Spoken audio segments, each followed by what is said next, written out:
주옵소서. 예수님 이름으로 기도하옵나이다. 아멘.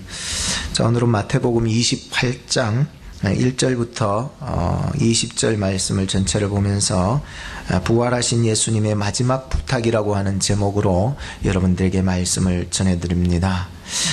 사람이 한평생 살다 보면 마지막에 해주는 말이 있잖아요. 굉장히 중요한 말이라고 생각합니다.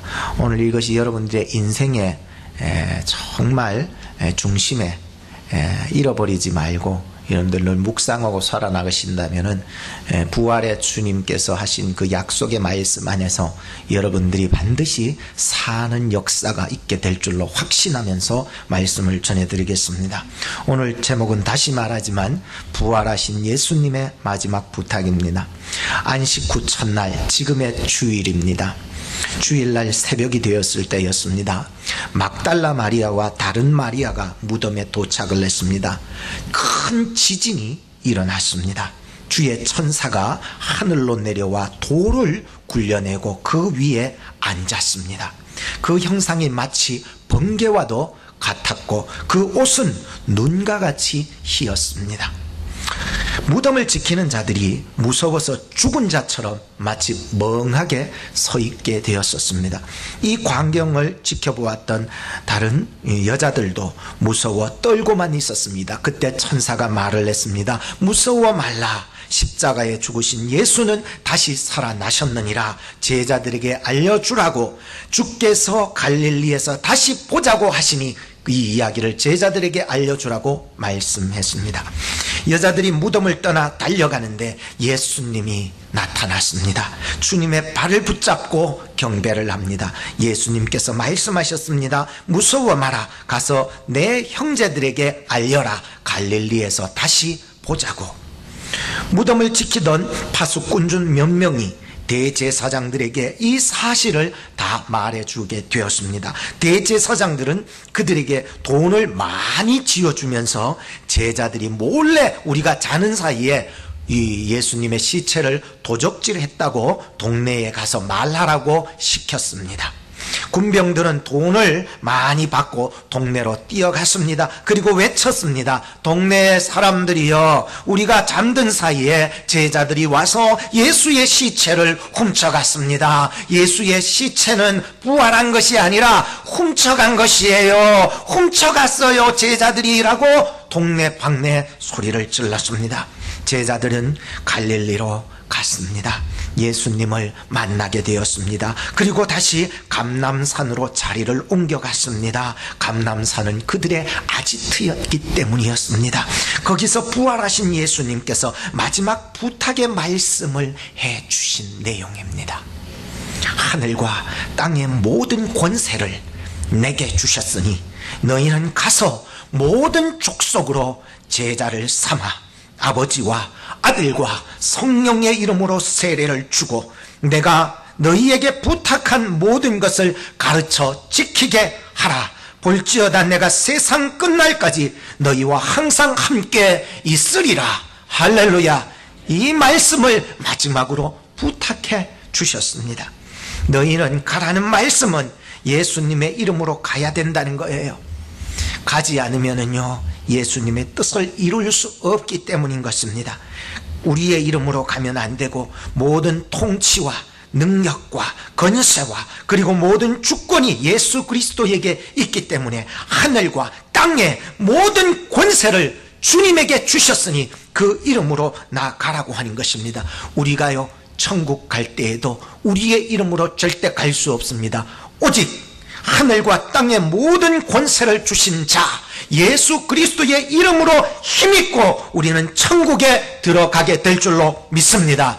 우리가 이 세상에 살아가면서도 내 힘으로 살아가면 실패할 수밖에 없습니다. 그러나 예수 그리스도의 이름으로 담대하게 살아나가신다면 여러분들의 삶 속에 30배, 60배, 100배의 천국이 열려지게 되리라 확신합니다. 오늘 저는 이 말씀을 가지고 제자는 가야 한다 라고 한 첫 번째 말씀을 여러분들에게 말씀드립니다. 오늘 본문의 말씀을 보니까 하늘과 땅의 모든 권세를 예수 그리스도에게 주셨으니 너희는 가라라고 말씀하고 있습니다. 제자는요 가야 합니다. 안에서 그냥 머뭇머뭇거리지 말고 밖으로 나가야 합니다. 나가지 않고서는 주님의 제자의 사역을 감당할 수 없기 때문에 가라라고 했을 때에는 안에서 머뭇거리지 말고 밖으로 나가야 된다라고 말씀하는 것입니다. 하나님께서 아브라함에게 말씀하셨습니다. 내가 너에게 지시하시는 곳으로 가라라고 했을 때 그는 아무것도 몰랐지만 그 명령을 따라 밖에 나갔습니다. 모세를 부르셨습니다. 그때에도 이스라엘 백성들을 출애굽을 시켜 가나안으로 가라라고 말했습니다. 여호수아를 부르시면서 말씀했습니다. 일어나 너에게 주는 땅으로 가라라고 말씀을 했습니다. 오늘 본문에 보면 예수님께서 제자들에게 너희는 가라라고 분부를 하셨습니다. 이 말씀은 목사님 이거 교회 나가라는 얘기 아닙니까? 그 얘기가 아니에요. 목사님 내가 저 딴주로 이사가라는 얘기 아닙니까? 그런 얘기로 받으시면 안 됩니다. 예수님의 이름으로 세상 속으로 가라는 것입니다. 예수님의 이름으로 여러분의 사업 전선으로 가라는 것입니다. 예수의 이름으로 학생들은 캠퍼스로 나가라고 말씀하는 것입니다. 안주하지 마세요. 주저하지 마세요. 머뭇거리지 마세요. 게으르지 마세요. 고민하지 마세요. 너희는 가라 할 때 가야 하는 것입니다. 가지 않고서는 주님의 뜻을 이룰 수 없기 때문입니다. 주님은 가라 하는데 자꾸만 안에서 머뭇머뭇거리지 마세요. 주님은 가라고 명령하고 계시는 것입니다. 제자의 삶은요, 언제라도 주님께서 가라시면 갈 준비가 되어 있는 사람이 제자입니다. 세상의 것 안주하고 세상의 것 집착하고 세상의 것 가지고 기득권 행사하면은요 가야 할 때를 놓치게 되는 것입니다. 롯의 사위들은 가야 할 때를 농담으로 여기다가 소돔이 불탈 때에 함께 그냥 타버렸습니다. 롯의 부인은 소돔에 대한 미련을 끊지 못해서 그만 소돔을 돌아보다가 소돔을 바라보는 소금 기둥이 되고 말았습니다. 이스라엘 백성들은 애굽에 대한 미련을 끊지 못하니까 항상 광야에서 하는 소리가 조금만 힘들면은 애굽으로 돌아가자, 애굽으로 돌아가자라고만 얘기를 했었습니다. 하나님께서 가라 했을 때는 그 가라 하신 그 약속을 바라보고 전진해 나가야 되는 것입니다. 제자는 바로 이렇게 나가야 된다라고 하는 삶인 것입니다. 주님께서 부르시면은 내가 세상에서 붙잡고 있는 것, 그거 붙잡고 있다가는 우리가 가지 못하는 것입니다. 주님께서 부르실 때에는 세상에 붙잡고 있는 거 다 놓고 가야 되는 것이 제자라는 것입니다. 아브라함도 고향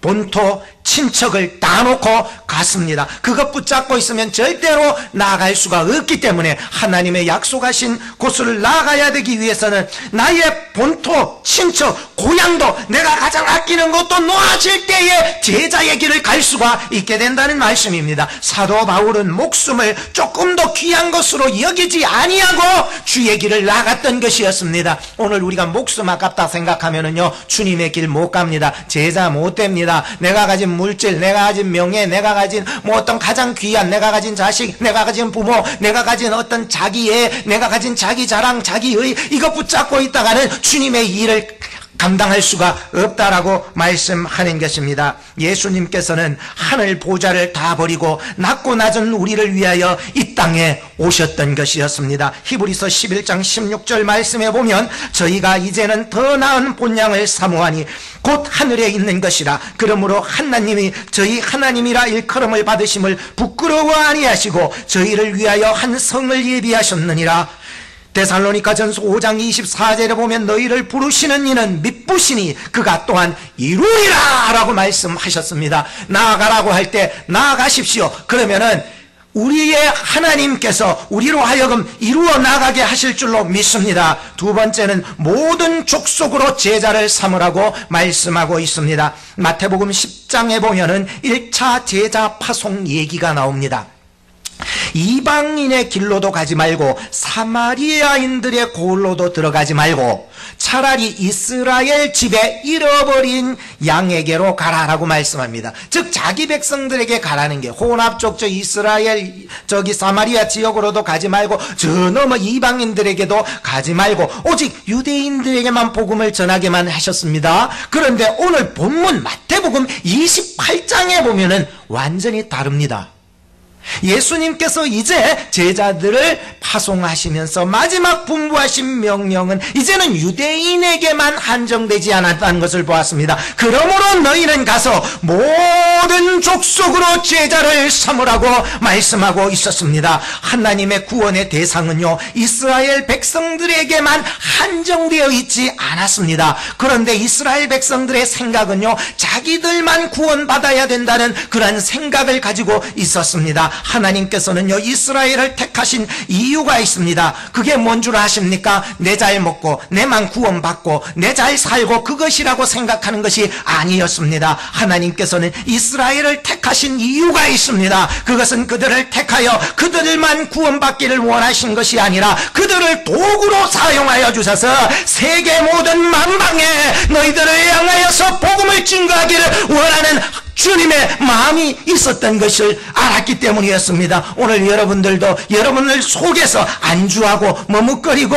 여러분들 그 속에만 있지 말고 밖으로 나가서 복음을 전하는 마음이 있어야 되는 것입니다. 우리끼리 만나고 우리끼리 좋아하는 그런 것으로서 만족해서는 안 된다는 말씀입니다. 하나님께서 우리를 부르신 부르심에 그 합당하게 살아갈 때에 하나님의 능력도 함께 주실 것을 확신하고 믿는 것입니다. 교회는 전도해야 합니다. 교회는 선교해야 합니다. 교회는 다른 사람에게 나가서 하나님을 전하며 하나님의 사랑과 향기를 드러내야 되는 사명이 주어져 있다는 것입니다. 로마서 1장 16절 말씀에 보면 내가 복음을 부끄러워하지 아니하나니 이 복음은 모든 믿는 자에게 구원을 주시는 하나님의 능력이 됨이라. 첫째는 유대인에게요 또한 헬라인에게로다라고 말씀했습니다. 이것이 유대인에게만 한정된 것이 아니라 이를 통하여서 하나님이 더 나은 복음을 이끌어 나가기를 원했지만 많은 유대인들은 예수님을 믿지 않고 복음을 전하지 못했던 것이었습니다. 그러나 오늘 이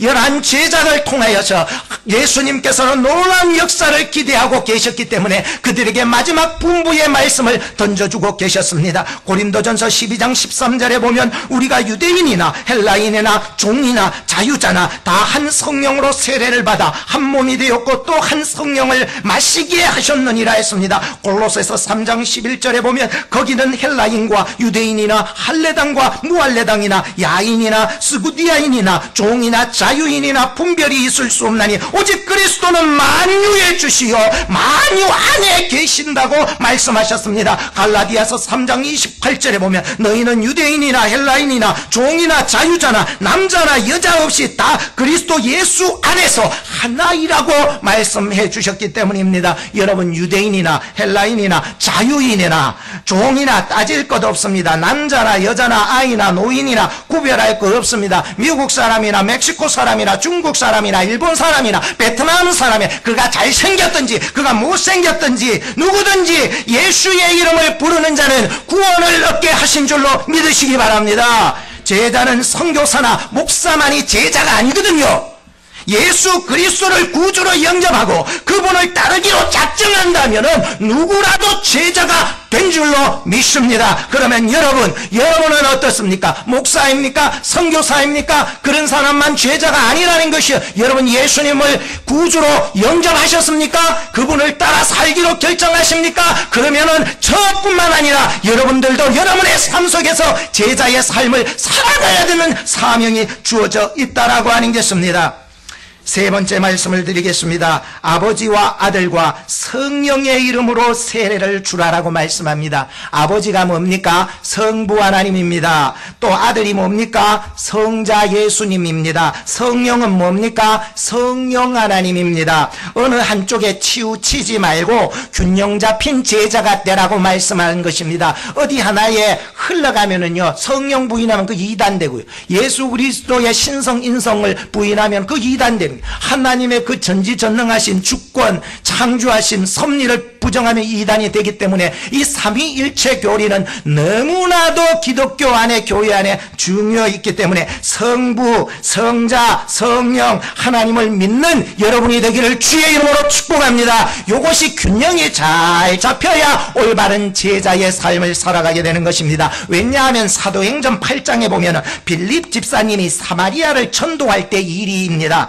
예수님의 이름으로 세례를 주고 빌립 지사님이 가서 막 기도하고 하니까 기적이 일어나고 병든 자들이 고침받는 역사들이 일어나게 되었습니다. 야, 이제 이 사마리아에도 부흥이 일어난다라고 하는 소문을 듣고 이 예루살렘에서 베드로와 요한 사도가 이 파송을 받아 가보니까 사람들이 예수의 이름으로 세례는 받았는데 성령은 받지 않고 있었다는 것을 기록하고 있습니다. 그래서 베드로와 요한이 그들에게 안수하니까 성령을 받게 되었다고 성경은 기록하고 있는 것입니다. 교회는요, 성부와 성자와 성령의 이름으로 균형 잡힌 교회로 세워져 나가야 된다는 것입니다. 여러분, 세례가 무엇인지 압니까? 네 가지 의미로 압축해 보았습니다. 첫째, 세례는 죄를 씻는다는 의미입니다. 둘째, 세례는 그리스도와 연합한다, 하나 된다라고 하는 의미입니다. 셋째, 세례는 그리스도 안에서 새 언약의 백성이 되었다라고 하는 의미입니다. 넷째, 성령의 인치심, 즉 성령의 도장을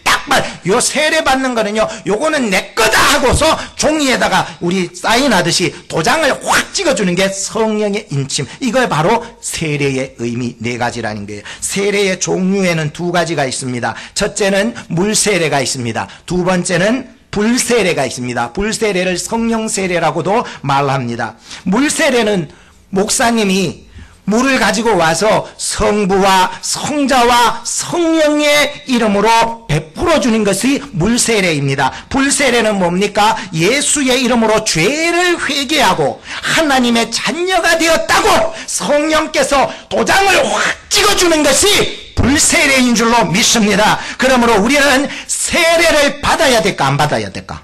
받아야 된다라고 하는 것입니다. 물세례도 받아야 하겠지만은 우리가 더 간절히 원하는 것은 불세례, 곧 성령의 세례를 받아 성령 충만하기를 성부와 성자와 성령의 이름으로 축복합니다. 마지막 네 번째, 내가 너희에게 분부한 모든 것을 가르쳐 지키게 하라라고 말씀합니다. 모든 족속으로 제자를 삼았습니까?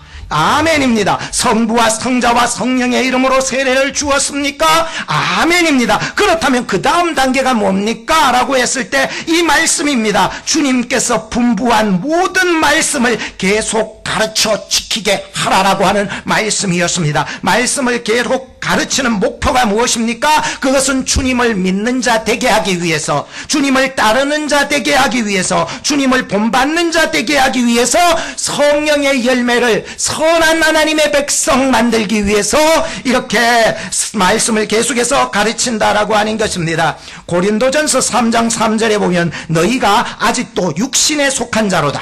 너희 가운데 시기와 분쟁이 있으니 어찌 육신에 속하여 사람을 따라 행함이 아니리요. 어떤 이는 말하되 나는 바울에게라 하고 다른 이는 나는 아볼로에라고 하니 너희가 아직 육신에 속한 사람이 아니고서야 무엇이겠느냐. 그런즉 아볼로는 무엇이며 바울은 무엇이냐. 저희는 주께서 각각 주신 대로 너희로 하여금 믿게 한 사역자들이니라. 나는 심었고, 즉 바울은 심었고 아볼로는 물을 주었으되 오직 하나님은 자라나게 하셨나니 그런즉 심는 이나 물 주는 이는 아무것도 아니로되 오직 자라나게 하시는 하나님뿐이니라. 할렐루야. 바울은 심는 사역을 했습니다. 아볼로는 물 주는 사역을 했습니다. 나는 심고 아볼로는 물을 주었다고 말했습니다. 그런데 자라나게 하시는 분은 오직 하나님이야. 그래서 심는 이나 물 주는 이는 아무것도 아니로되 오직 자라나게 하는 하나님뿐이니라. 할렐루야. 그러므로 우리가 하나님 자라나게 하면 우리는 뭐 아무것도 안 해도 되겠네. 그게 아니라는 게, 우리가 해야 될 것은 바울처럼 심고 복음을 심고 말씀을 심고 예수 향기 풍겨내고, 그리고 물 주는 이 아볼로 사역처럼 섬기고 희생하고 사랑하고 돕고 하는 이 사역이 잘 맞아 떨어져야 될 줄로 믿습니다.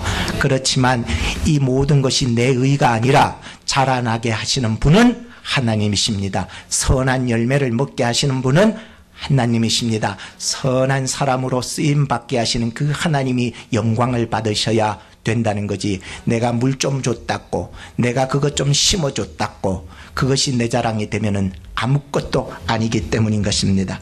저는 우리 앞마당에 누가 상추를 줘가지고 작년에 뜯어먹지는 못했지만 그 씨가 났어요. 씨가 나가지고 그거를 갖다가 그 앞마당 그 앞에 갈아가지고 툭툭툭툭 그냥 쳤어요. 그냥 씨가 붙어 있더라고요. 쳐놨디 일주일이 딱 지나니까요, 얼마나 많이 돋아났는지 새파란 이 새싹들이요, 막 상치가요 막 돋아나는데요, 너무 예쁜 거예요. 요거 얼마나 귀여운지요.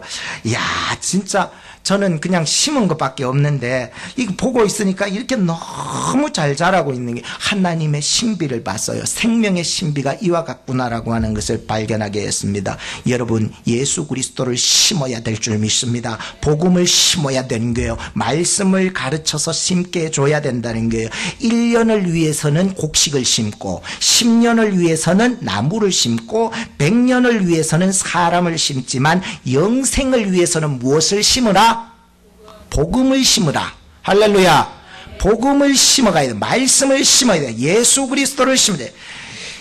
오직 말씀밖에 없어. 예수밖에 없어. 그분만이 우리에게 생명의 능력이 되기 때문인 것이었습니다. 그 속에 예수의 생명이 있기 때문인 것입니다. 예수 그리스도를 심어야 합니다. 말씀을 계속해서 가르쳐야 합니다. 복음을 심어 나가야 하는 것입니다. 그리고 우리는 물을 주어야 합니다. 사랑해야 합니다. 섬겨야 합니다. 보살펴야 하는 것입니다. 그 속에 예수 생명이 있는 자는 반드시 봄이 되면은 싹이 트고 자라나게 되는 것입니다. 그런데 아무리 봄이 되어도 예수 생명 없으면은 아무리 봄이 되어도 우음이 돋지 않아요. 생명이 있는, 죽은 생명이 있는 그 곡식, 생명이 있는 식물은요, 땅을 붙잡고 살아가요. 이 씨를 하나 뿌려도요, 한 알의 미라를 뿌려도요, 거기서 내가 희생이 되며 썩는데 썩으면서 싹이 나는 거예요. 그리고 어떻게 되느냐 하면 거기서 발아에서 이 뿌리가 생기면서 땅을 붙잡고 살아가요. 몸부림을 치면서 튀쳐나가면서 나 살았다 이러는 거예요. 예수 생명이 있는 자는 하나님을 붙잡고 나 살았다 해야 되는 거예요. 씨알 하나도 땅을 붙잡고 몸부림치면 나 살았다 하는데, 예수 생명 있는 사람은 세상 물질 붙잡고 살 수 없어. 세상 명예 붙잡고 살 수 없어. 오직 하나님 붙잡고 몸부림쳐야 살아나는 거야. 여러분이나 나나 예수 생명이 있습니까? 아멘입니다. 그러면 누구 붙잡고 몸부림쳐야 돼? 하나님을 붙잡고 살려달라고 몸부림쳐야 될 줄로 믿습니다. 사람 붙잡아도 안 돼. 물질 붙잡아도 안 되는 것입니다. 내가 죽어져서 하나님의 미랄이 되어서 하나님께 뿌리를 내리며 봄을 깨워가는 이 부활절이 되기를 주님의 이름으로 축복합니다. 주님 다시 오실 때까지 나는 이 길을 가리라. 좁은 문, 좁은 길, 나의 십자가 지고 나의 가는 이 길 끝에서 나는 주님을 보리라. 영광의 내 주님 나를 맞아주시리. 주님 다시 오실 때까지 나는 일어나 달려가리라. 주의 영광 온 땅 덮을 때 나는 일어나 노래하리. 내 사모하는 주님, 온 세상 구주시라. 내 사모하는 주님, 영광의 왕이시라. 결론을 짓겠습니다. 세계는 점점 고갈되어 가고 있습니다. 물도 그렇고요, 환경도 그렇고요, 세상 인심도 그렇고요, 영혼들도 고갈이 되어가는 이 시대입니다. 예수님께서 이런 시대 속에 부탁하신 말씀을 꼭 기억하고 살아가는 제자들이 되었으면 합니다. 첫째는 가야 합니다. 안일과 기득권 주의에서 벗어나서 밖으로 나아가서 예수 향기를 드러내는 전도의 삶을, 선교의 삶을 살아가야 되는 것입니다. 둘째는 모든 족속으로 제자를 삼아야 합니다. 끼리끼리 모이지 말고 내가 만나는 모든 사람의 예수 그리스도 향기가 되어 살아가야 합니다. 세 번째는 성부와 성자와 성령의 이름으로 세례를 주어야 합니다. 삼위일체를 믿는 믿음 안에서 불세례로 인침을 받아야 한다는 것입니다. 마지막 넷째는 예수님께서 가르쳐 주신 말씀을 계속해서 전해줘야 하는 것입니다. 예수 생명 있는 자 반드시 봄이 되면은 자라나게 되기 때문인 것입니다. 이 시간 우리 다 같이 가슴에 손을 얹고 결단의 기도를 했으면 좋겠습니다.